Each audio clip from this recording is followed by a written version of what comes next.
I'm the only one on camera. Maybe I should turn it the other way. Yeah. Anyway, so I only made, I made some copies, but there's only 10 of them here. So, you know, if you want to pass those around to whoever, that's just, I'm going to sit down for most of this. But So, you can email it to us, right? yeah, I think so. Yes, I did put, so I have more than that on my notes, but that's kind of the basic. It starts out with my, basically what the topic was, and if I find mine, which is engaging the heart's brain to work toward a higher consciousness.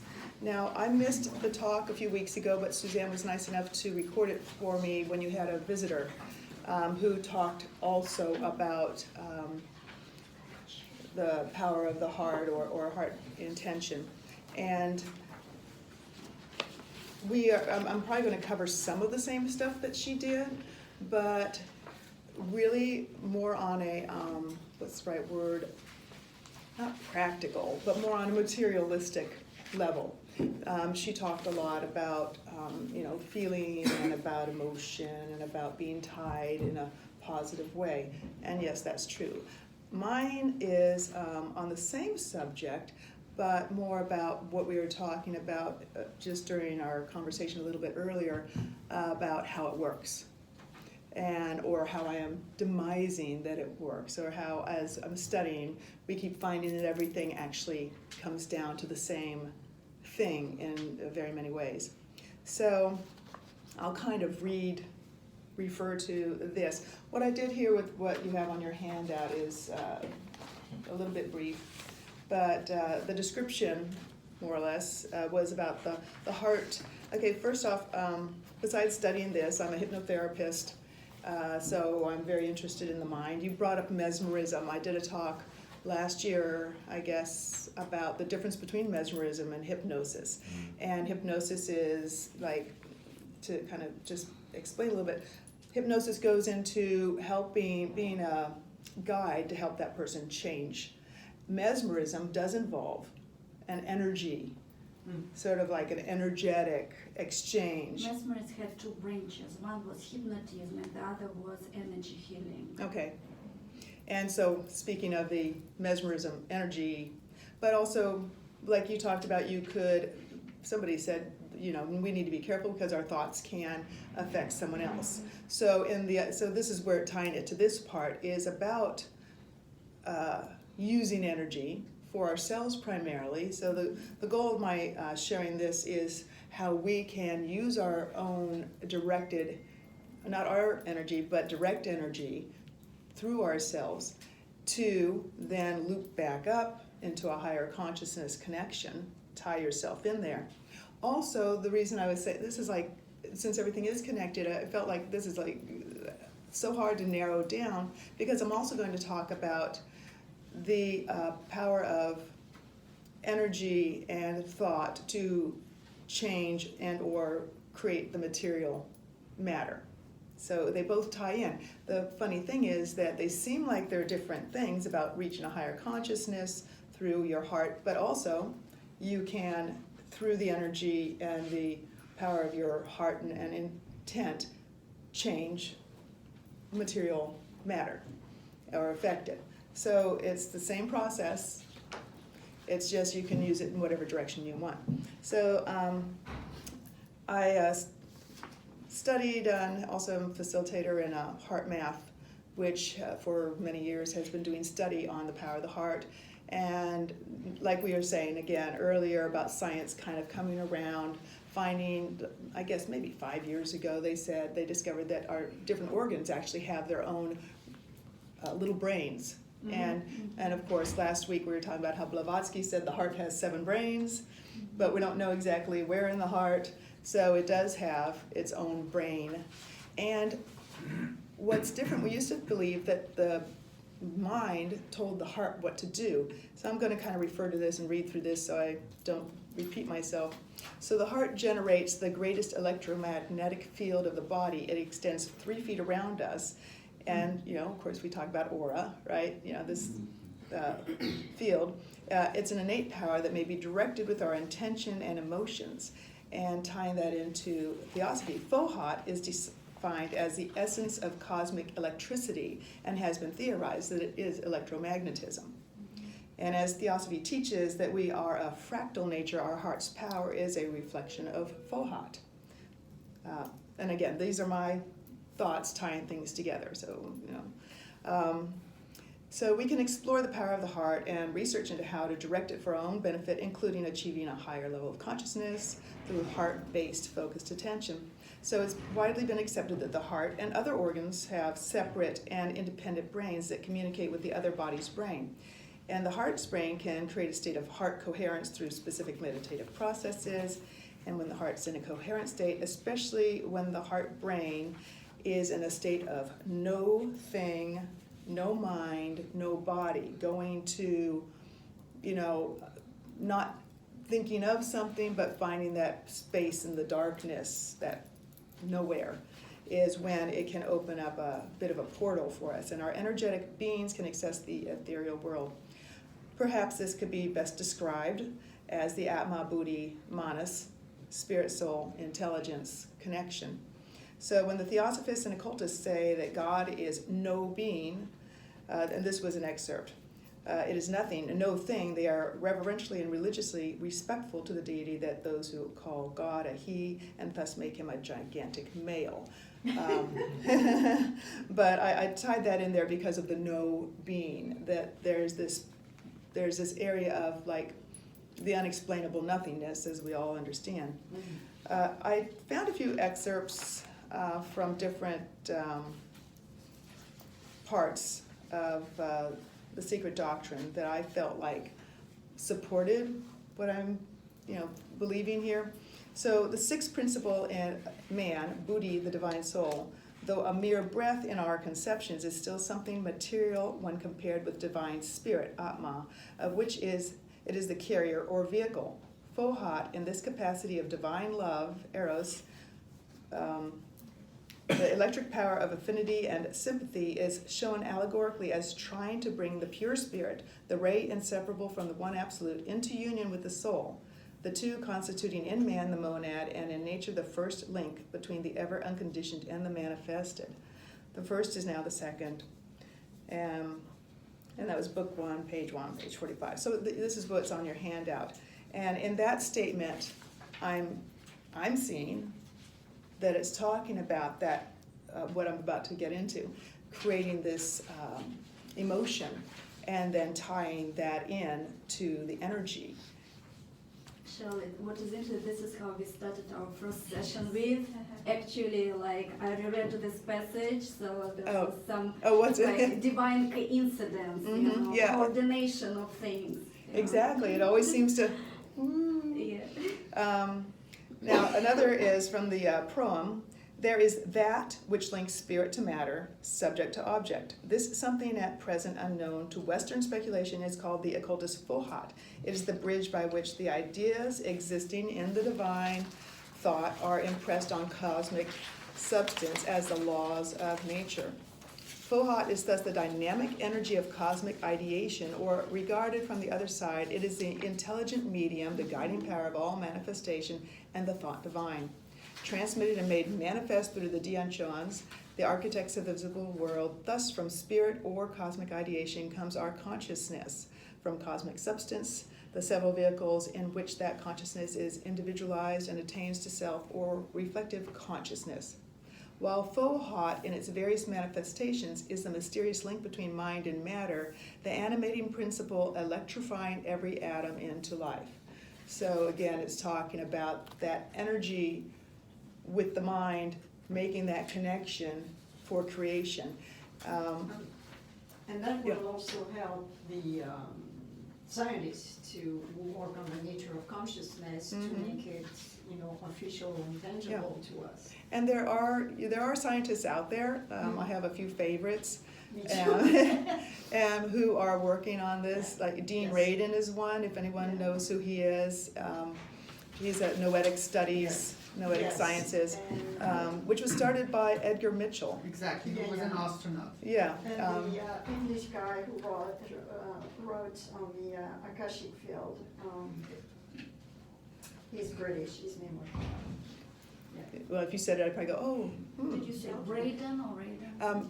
Dean Radin, R.A. Because yeah. there is Braden. who's Oh, Greg also- Braden. Oh, yeah. Yeah. Uh-huh. You know, he's amazing. He talks on it a lot. Dean Radin actually does the experimentation. Joe Dispenza is doing a lot of Yes. consciousness, you know, keeping records, Right. experimentation. Yeah. So, you know, I have my favorites out there that I've found. Now, Laszlo is the name. Oh, I know the name, but I haven't really paid attention to his stuff. So there are people out there that are actually, you know, putting the things on the head, putting the things on the heart, and that's part of what we're going to talk about here. I will get to tying it all together later. So my apologies in advance because I will probably bounce around. I have a couple of books. I have crazy loose pages. So I'll try to make it sound coordinated, even though I feel like I'm trying to put, you know, 5 talks into one. So also, if somebody wants to keep me on track, that'd be great. That will come in 5 minutes before. Okay, thank you. So when I had my little aha, because I am fairly new to Theosophy, and you know, I feel like I'm trying to do a crash course, and I'm learning as I go. But I had my aha moment when Pablo Sender was giving his talk to us, and he had this handout, and it was talking about, you know, the pre-existing, the phenomenal, and coming in between those, and the path, and where Fohat comes in was between the pre-cosmic substance and the matter and planes of nature, and this was the cosmic energy, Fohat, and then he mentioned electromagnetism, and I thought, so the electromagnetic field of the heart is, like I was saying earlier, sort of our fractal piece of that divine nature, that we have that in us. And, you know, people would call it magic before. If you think about the Uri Geller or other people that can, you know, bend, levitate, do things that have been unexplainable, however, shown and proven, and not just Uri Geller. There's in my book I was reading last night, which I picked up at that library sale. But I'm like, okay, PK, it stands for psychokinesis.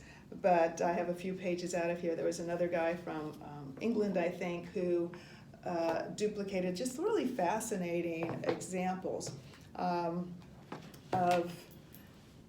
people using this power. But I don't think, not like I'm all that special, but I'm sure it's out there someplace, but I have not come across something where I read this process. And this PK book was written in 76. Yeah. But now Heart Math has this guided meditation that they've been talking about really for several years now, that helps to create coherence.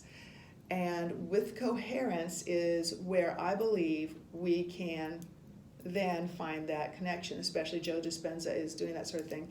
And the benefit, of course, to us is reaching that higher consciousness, getting those, you know, downloads, the ahas, the deeper understanding that you can't read. When we talk about, there's the knowing and there's the, you know, reading, there's the study, or but there's the knowing, and you can come to that knowing, and we're always trying to achieve that. Like, how can I just know, right? And so this is a meditative process. With Joe Dispenza, what he's been doing is helping people achieve healing. And Greg Braden also shows some examples of people, the healers, working with someone to affect the change in a tumor and have it shrink away. And this is where energy healers can come in. And what are they doing? What are they doing? So the same process to put energy out can be this energy to connect. And just, you don't have to put it out, right? You can just keep that connection. So that's what this is about. I'm going to go into more information on it. Let's see. This is a big thing from the heart brain, that the heart actually sends more signals to the brain than the brain sends to the heart. So the old paradigm of the brain rules the body they found is not true, that the heart actually sends more. And when you think of, you feel your core, you don't go, oh, I feel my core. You like, I feel, this is me. We go like this. And so again, that's an innate knowledge that we know naturally where we are, where our sense of self is. We don't, it's kind of funny how you'll touch that part that makes sense. Yes. A doctor, an MD of my acquaintance, saw something about the development of the fetus, too tiny to even see. Said that with a magnoscope you can see this bunch of cells, and somewhere in the center of it is something that begins to beat. Mm-hmm. And from that there is an extension, which she said becomes the brain. But the heart is the first thing. Yes. Right. This is physical vision in electromagnetic Yes. Yeah. That scopes. little, yeah. But the first thing that begins to be Develops alive is the yeah, heart. and then the brain comes along. Then the brain's an outshoot. Yeah, it's like, oh, maybe I'll have a brain. And then some people don't. You're don't going to ever have to one. think. You're going to have to do arithmetic. Yeah. You have to be in a body and figure out how to walk. You can't just be a spiritual self. And moreover, these heart signals have a significant effect on brain function, influencing emotion processing as well as higher cognitive faculties, attention, perception, memory, problem solving. So the heart supports the brain in those ways. And moving over to here, this is another quote that I found after I had put together the little handout, was from The Secret Doctrine, Book 1, Part 1, page 51. I'm just going to go to the highlighted part, but about science. It cannot deny point blank the possibility of there being worlds within worlds under totally different conditions to those that constitute the nature of our world. Nor can it deny that there may be a certain limited communication between some of those worlds and our own. To the highest, we are taught, belong the 7 orders of the purely divine spirits. See, it was just like what we were just talking about, except for those 4 guys were special, right? To the 6 lower ones belong hierarchies that can occasionally be seen and heard by men, and who do communicate with their progeny of the earth. Which progeny is indissolubly, linked with them, each principle in man having its direct source in the nature of those great beings who furnish us with the respective invisible elements in us. Physical science is welcome to speculate upon the physiological mechanisms of living beings and to continue her fruitless efforts in trying to resolve our feelings, our sensations, mental and spiritual, into functions of their inorganic levels. Nevertheless, all that will ever be accomplished in this direction has already been done, and science will go no further. And so here she says, we have that connection. We have this with the higher beings, with, what some people, maybe New Age would call their guides or ascended masters. Similar other words are, I had that whole sheet of like different words for people. Spirit, well, this one doesn't have it, but we all know the many words that these above us, for better, lack of better saying, we can connect with. And some people say, oh, I talk to my guide every day, oh, I speak to the angels, or there are people that have allowed that opening, and that's another thing about this process. So what else did I have here to talk about before I get into the nitty-gritty? That's the nitty-gritty. Nitty-gritty. And, okay, good. So, what is it and how does it work? The heart math teaches this really short, easy meditation that combines 3 elements. And through that, they've discovered that they can create something called heart rate variability coherence. So we've often been taught that you want to slow down your heart rate, that you want to, just relax. And they find that just relaxing and slowing down your heart rate is not necessarily what will create a healthier version of you. So heart rate coherence is, I think I have a picture in here, heart rate coherence creates this, it's the space between the beats. It's not the heart rate, so you're not looking to have, the same rhythmic heart rate. It's actually healthier to have this bit of an irregular heart rate with a regular creates a coherence, and it's So it's called heart rate coherence. Coherence, Yes, uh-huh. so this is- And if you look up Heart Math Institute, this is on there, everything's on there. Also, they have an app, which I'm going to talk about. They have an app that you can use with or without this device that you can buy, and I meant to bring it with me so I could stick it on somebody and show them. But you can buy a device that sticks on your ear, and it will measure and give you biofeedback, basically, Wow. show you your coherence and how it can change. So, Christmas present. yes, actually, I got one. I did get one as a Christmas gift for somebody, but I can't say who because they might see this. Why is HRV important? Okay, it's the measure of the beat-to-beat changes in heart rate. Say that again? The measure of the beat-to-beat changes. So the space between the beats are not Show them that diagram. the same duration. Yeah. Right, Yeah, so this is here's what like she's saying. Mhm. 0.859, 0.793, 0.72. So it's this space, not the beat, but the space. Okay, and so, should it be the same or should they be different? well, that's what I was about to, yeah, it doesn't want, so the heart at rest was once thought to operate much like a metronome, faithfully Yes. beating out a regular, steady rhythm. Scientists and physicians now know, however, that this is far from the case.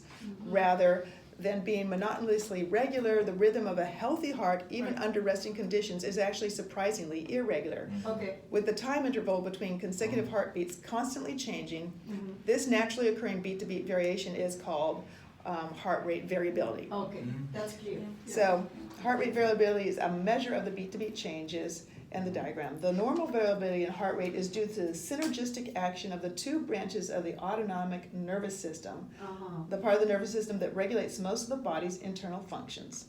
The sympathetic nerves act to accelerate heart, while the parasympathetic vagus nerves slow it down. Right.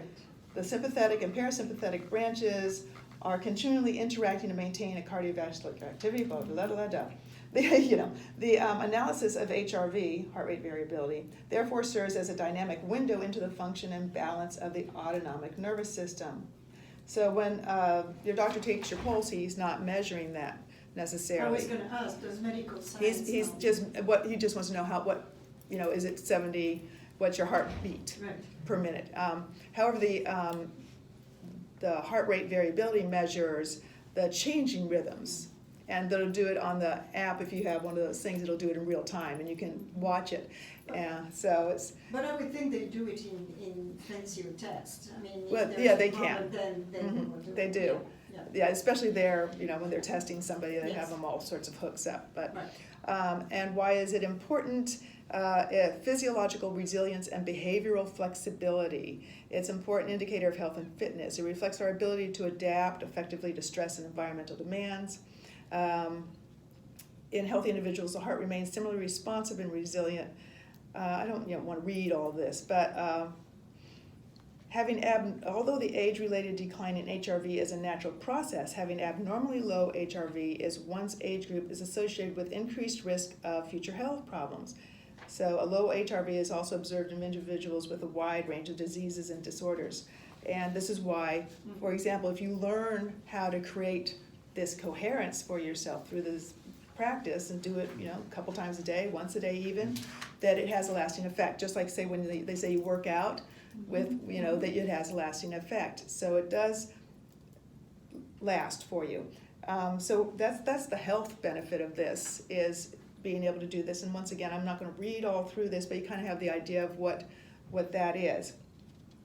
But the magic thing is not just part of it is there's the three parts that go together to create this state.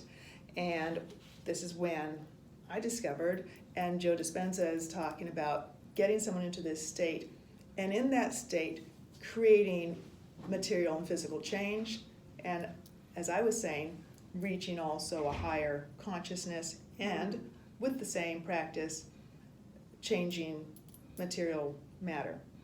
So we're actually doing okay, aren't we? Yeah. Good, so I can get more details in here. So some pictures of, for example, this is the heart rate variability. So here's an example of frustration. And here's an example of appreciation. So the process has, yeah, right, it's a smooth, I guess what's that called, a sine wave? So the process for this meditation is to do a very simple breathing, 5 seconds in, 5 seconds out. And so you regulate the breathing, 5 seconds in, 5 seconds out. And after doing that for a bit, as you continue to breathe somewhat naturally, but keeping it pretty much at that rate, then step 2 is to invoke a feeling, not just a thought. And this is where the heart comes in, is to actually, to your best ability, feel appreciation, compassion, love. And you can do that with maybe imagining your favorite pet, someone you really love. If you have a child, think, not just think, but let that feeling come into you of, oh, how good it feels. And, and when you do think of someone you love, don't you just kind of want to do this? You go, you touch your heart, and you bring that feeling forward.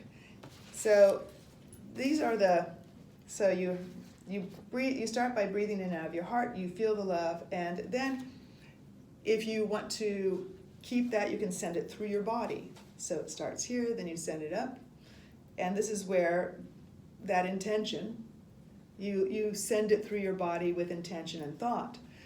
Beyond that, what the Heart Math Institute is also doing is they're working on world coherence as far as higher vibration, higher rate. So also on that app, and the app's free. You can download it and just look at it and use the stuff there anyway, but you won't see your feedback.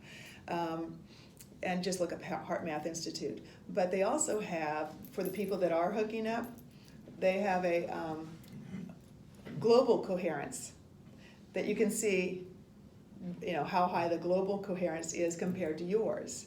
And or even you can create your own group in there. And since I've started with the app, which only just, I don't know how long really did, not that long ago, the first time I was on there, the global coherence, the highest global coherence they had reached was 5 something. Then it was up to 7 something. I think last time I looked, it was up to 12 something for the highest level of global coherence. So when you say global coherence, it means everybody who is participating yes, in this, like individual human beings. Mm-hmm. Yes, individual human beings participating, and then taking the average or whatever, Okay, yeah. that's what. Because you'll see an just average. clarifying, yeah. So if you're within a group and you see 3 people on there, the group coherence will be the average. So sometimes I might be down at 1 and the thing's up here at 3, so I know somebody's doing really well, or the other way around. So it's interesting feedback. On the other hand, I do have to say that sometimes I think, okay, I'm there, and I look over at the thing, I'm like, what? What's that scratchy little line? I thought I was in the zone, right? So sometimes it can kind of create the anxiety that it's not working, that I'm not doing it right.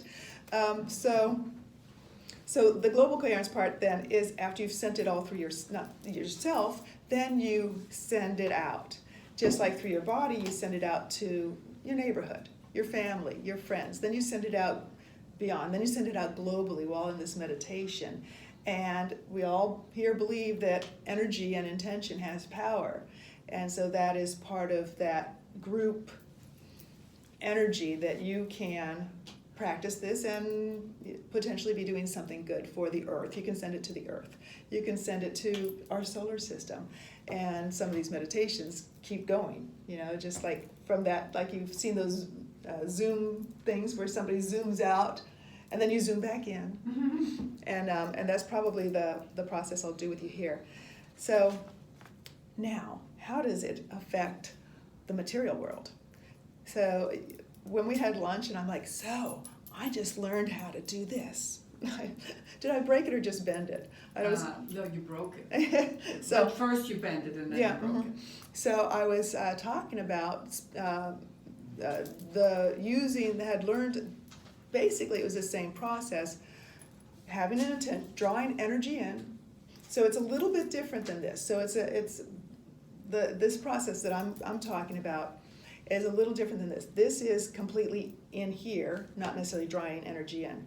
So another process, in order to use this same heartfelt electromagnetic energy, is to bend a spoon or whatever. So a lot of these people, they don't know how they do it because they're just like, the energy, like they were talking about one guy's aura was just, when they tried to take a Kirlian photo of him, like it messed up the whole camera, and he was just bright light.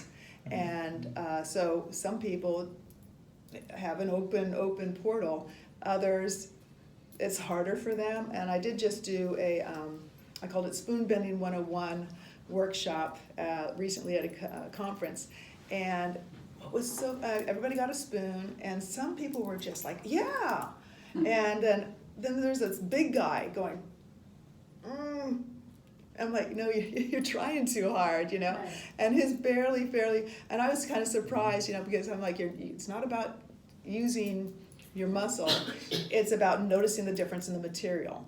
So that process is drawing energy in, because it's out there. And this is where it kind of, to me, ties into where it talks about that communication that exists, that we are in communication, that is open, and some people can more easily have it or see it or experience the energy, the unseen energies, and some people can learn to. Most of us could learn to, and some people don't want to, right?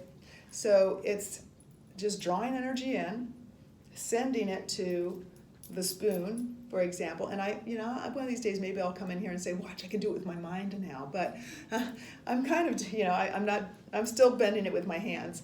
But you test, you're like, okay, I feel the difference. I feel how it feels right now, how strong or stiff it is. Hold it, send the energy there. And there's sort of like an innate sense of if you feel it changing or not, right? Okay, I feel like, for me, it's when I don't feel the spoon in between my fingers anymore, when I don't feel them as separate. Mm-hmm. And then you feel emotion of really wanting it to bend. So then you create that strong, heartfelt emotion and desire, bend, bend, bend, bend, bend. And then the magic step, which is what I thought was like very cool, because it's not about force of intent, it's about then you ignore it. And the saying like let go and let God, or allow, is really that magic thing. Because now I'm getting into like some of my teaching that I do with people, but as long as you're in the state of wanting, then it is not. It just isn't, right? So as long as you're wanting, then it is not. So you just hold it over there. You're like, yeah, whatever. Hey, how about those Redskins? And it's a diversion. You divert, just don't pay attention. And then at some point, you just think, okay, I think it's ready. And again, it's just sort of like this knowing, and it will easily bend. The material has softened, and it's not, not rubbing it, not doing some crazy stuff. So that's how, same thing with the heartfelt electromagnetism can do that, or can up your connection to. And that's how you go through walls of local water. Yes, and so that's, I'm going to pull out a couple references, and then we're going to, so Edgar Cayce, for mind, he didn't talk a lot about the heart, but for mind is the builder, and that which we think upon may become crimes or miracles. For thoughts and things are as their currents run through the environs of an entity's experience, these become barriers or stepping stones. Depending upon the manner in which these are laid, as it were. For as the mental dwells upon these thoughts, so it gives strength, power to things that do not appear. And thus does indeed there become that which is so oft given, the faith is the evidence of things not seen. And that's all about just that whole energy of believing and thoughts becoming things. In here I found a few, I should have marked them better, but I found a few things that I thought were interesting to share on this topic.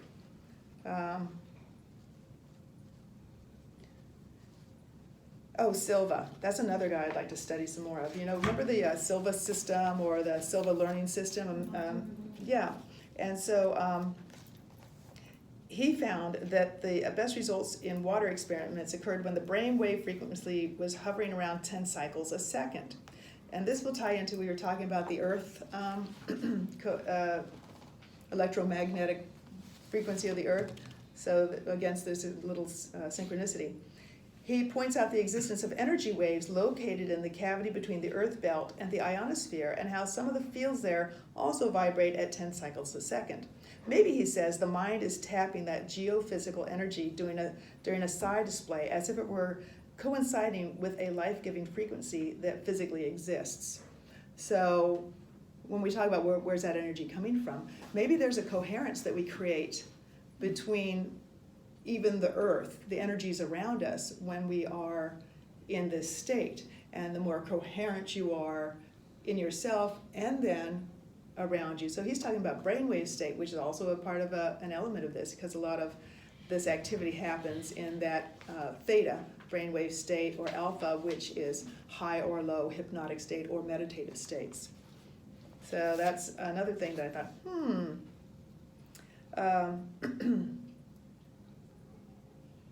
another guy, Toronto, this guy was tested.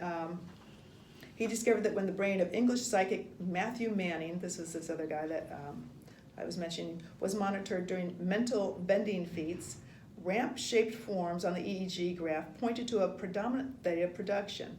Then to top it off, there's the link between hauntings and theta, that he could see these things. He was more aware of, he said his house was haunted, and he was more aware of these poltergeists, and things would happen around him. So the connection again between brain waves and theory that everyone has PK potential, because it's just there, but some people just have it more easily. And like I said, this was written in '76, and there wasn't much mention about the energy of the heart. And these people doing psychokinesis really weren't sure how they were doing it necessarily. They didn't really necessarily have a process. So with the Eastern literature, this was cool. So they were taking pictures, I guess, of, okay, here we go.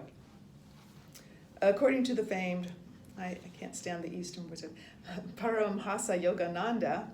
Oh, right, he's a famous one. Yes, and I still can't say his name.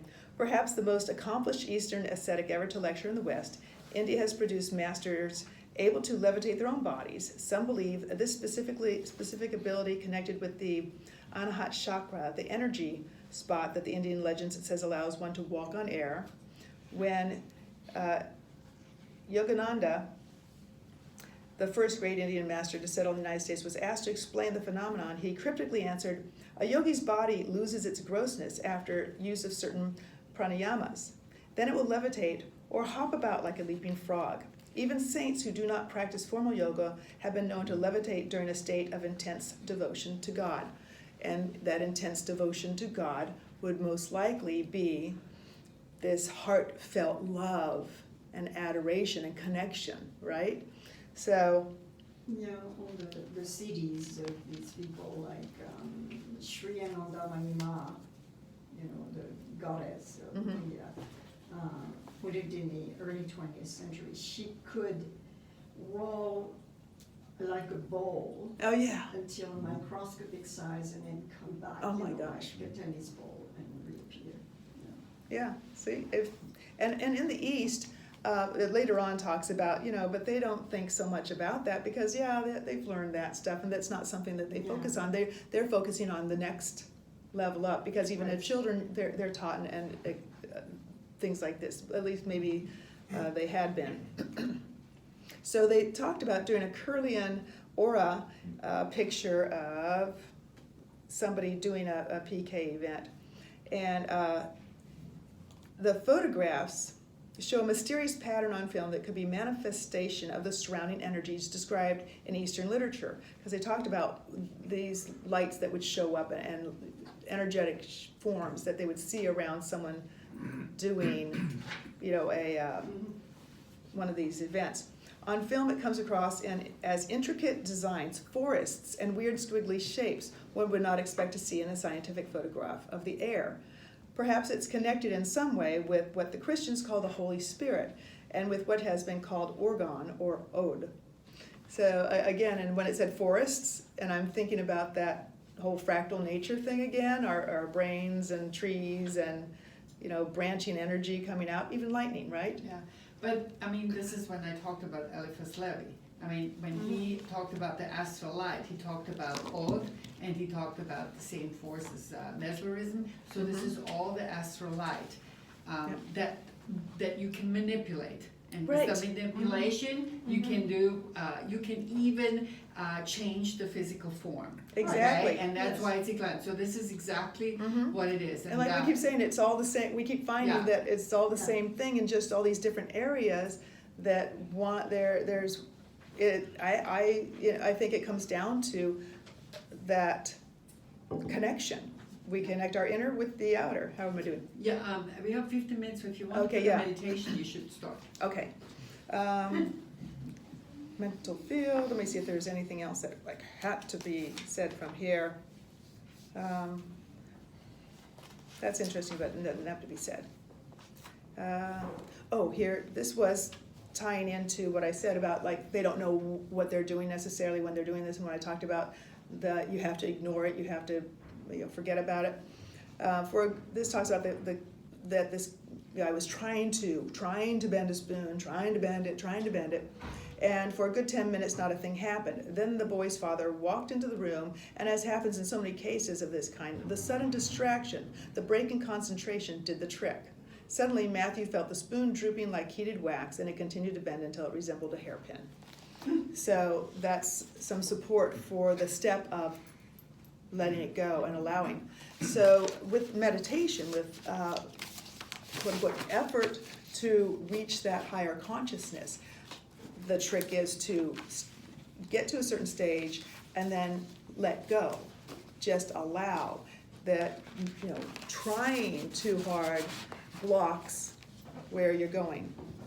And that is the explanation for those flash insights. That's the word I would it's why people go to because sleep. You meditate and you don't find the answer, and then you go and cook the meal, and suddenly there's it's the distraction. You walk away from it. That makes total when you can't sense. remember a name, as soon as you leave the person, their name comes to you, or exactly. Okay, so I brought along a little music, and we got 15 minutes to do a little guided meditation just for you to, learn a bit. One only. Okay. That's fine. Yeah, that's fine. Whatever. Yeah. And now it says it's not connected. It was, and now it's not. It was, and now it's not. Oh, probably because it turned off. There we go. This is always more fun with music. Albums. See, I had it already, but then it says, I'm just going to turn off. I have a favorite here that I can trust under the letter M. Meditative mind. Okay, because it's very quiet. There it is. Always quiet after 12. This should be playing on there.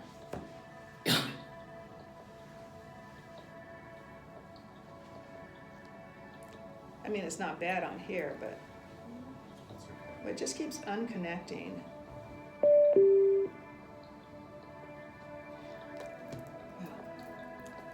Huh.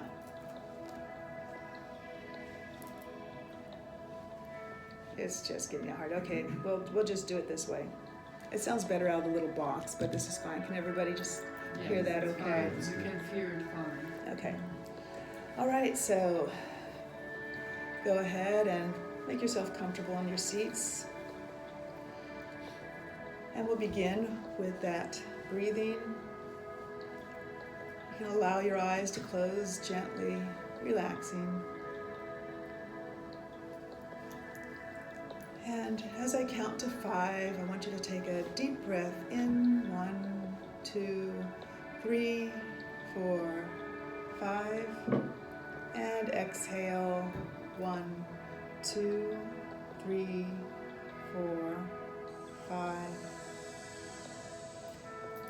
And as everyone's count to 5 might be a little bit different, I'm going to ask you to, at your own speed, continue to breathe in to 5 and out to 5. And with every breath in, you're breathing in relaxation, and every breath out, you're exhaling any discomfort, any tension.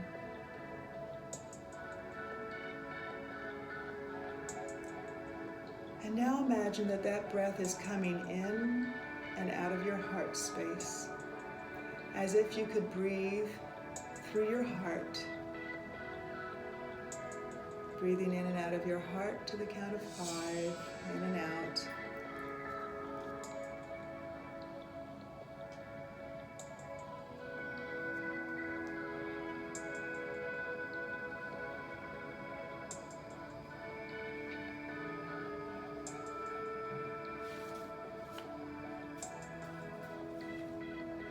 Good. Very good.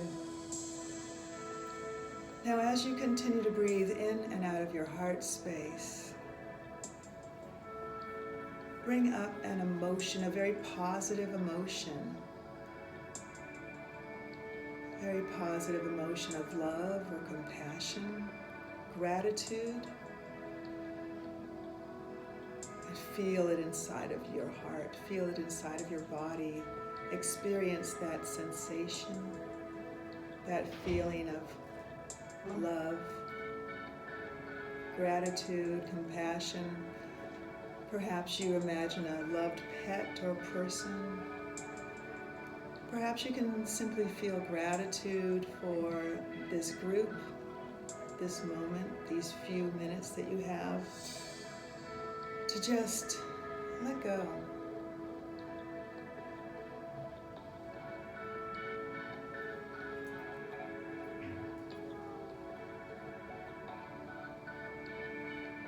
Allow that sensation, that positive emotion to grow bigger and bigger, filling up your heart space, filling up your chest, expanding inside of your body, spreading that positive, warm feeling.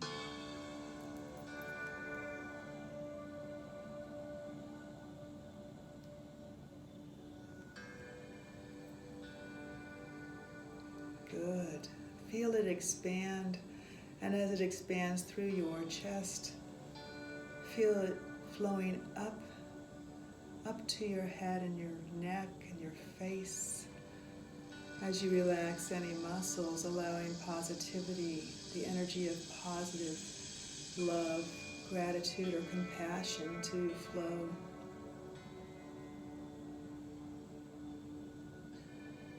Allow it to flow down through your shoulders, your arms, through your hands, down through your torso.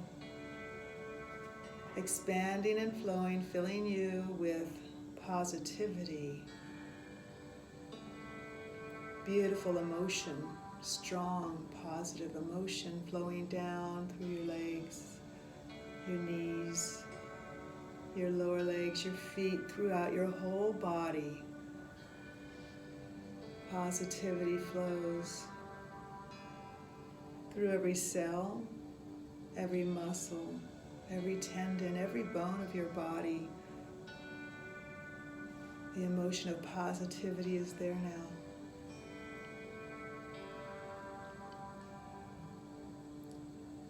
And with this body full of positive emotion, allow your minds to go dark, empty, and join the darkness behind your eyelids. Experiencing the expanse of that darkness behind your eyelids. Experiencing the vast space.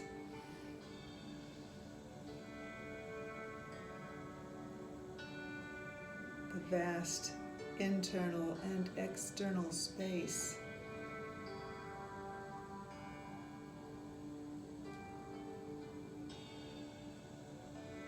And as you see this darkness behind your eyelids, you can travel into that space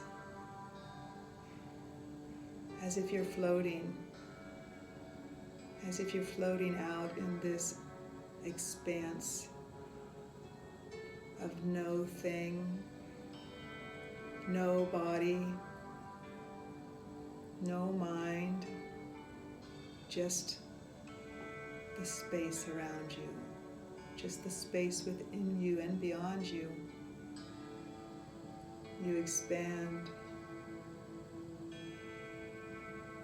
flowing, going higher, going deeper.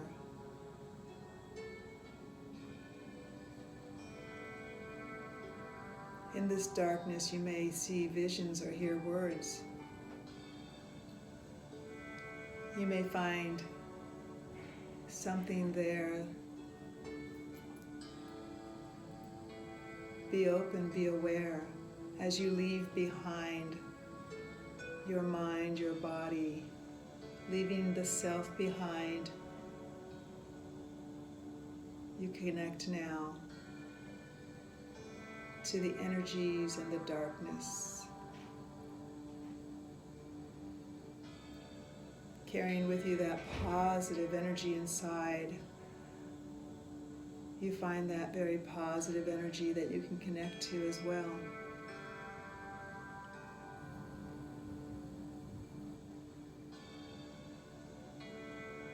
Expanding into the space beyond the planets, beyond the stars, to a place where everything is and everything is not. That plane of all possibility and energy.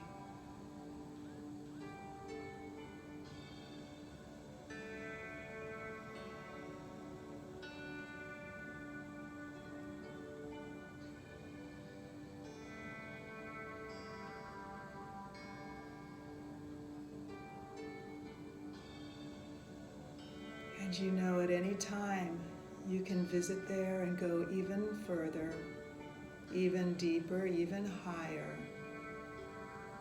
Just allowing the darkness, allowing the light, allowing whatever comes.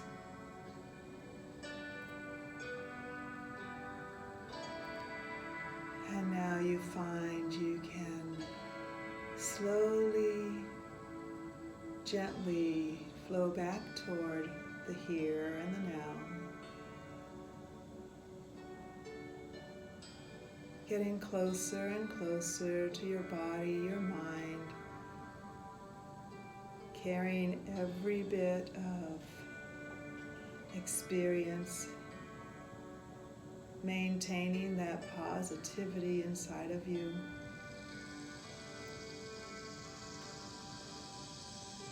Carrying back all good things to carry you through the day.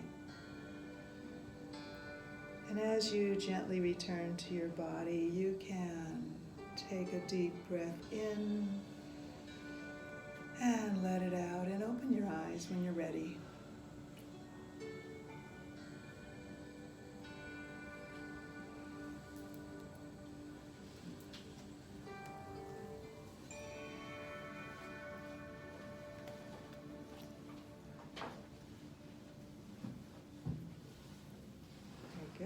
got 3 minutes for questions, and how was your experience?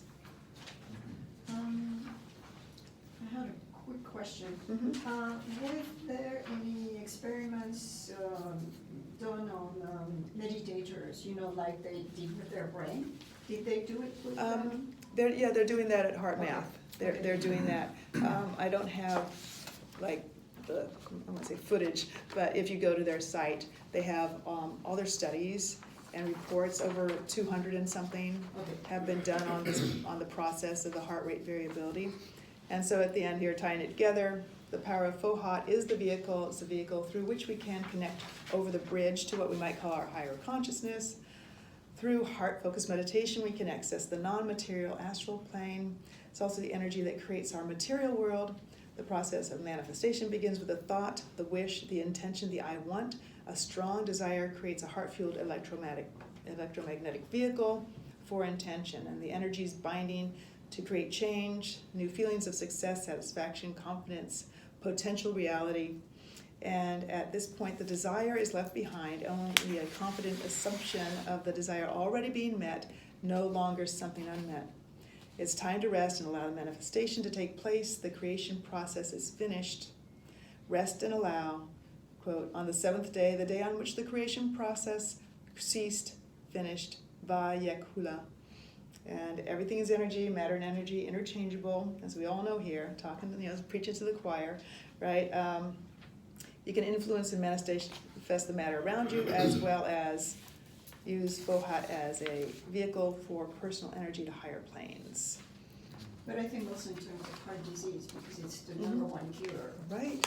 So- And this has so many, I didn't read through all the things that it can help with. It's just like meditation, but this simple, creating this heart coherence, it's very simple, but the process, the difference between this and just regular meditation is bringing in the positive emotion. And that positive emotion is the magic bullet, healthy bullet, that seems to up the power of meditation. So in other words, Antakarana, which is the bridge between the lower self and the higher self, can be strengthened more by Yes. using this method. That's Right. one way of Because you are, expressing in addition to creating the positive emotion for your body is good, but in addition to that, it expands and strengthens your heart and body's electromagnetic field, which basically is Fohat. So to me, this is my understanding, it creates a stronger bridge, one that you can meet Fohat in the middle more easily, if that makes sense. That makes sense. Okay. Is that what you call this exercise? That was, what was that? The heart rate variability meditation. It's creating heart rate variability coherence. Heart rate coherence is what it's really called. Sort of like, sounds to me a bit like mindfulness 2.0 Yeah. with a feedback loop. Yeah, So you can see something, you can measure something. Yeah. Right, if you get the thing, you can see it, it's like a feedback. Yeah.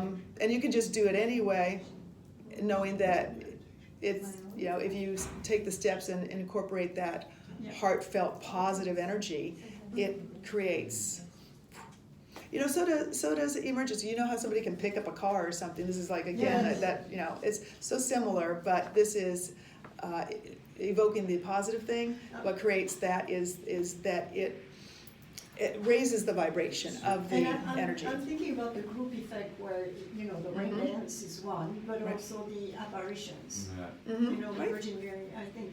Yes, that's- and that's again that faith thing, people that Yes. believe it's going to happen for them. As a group. And then, yeah.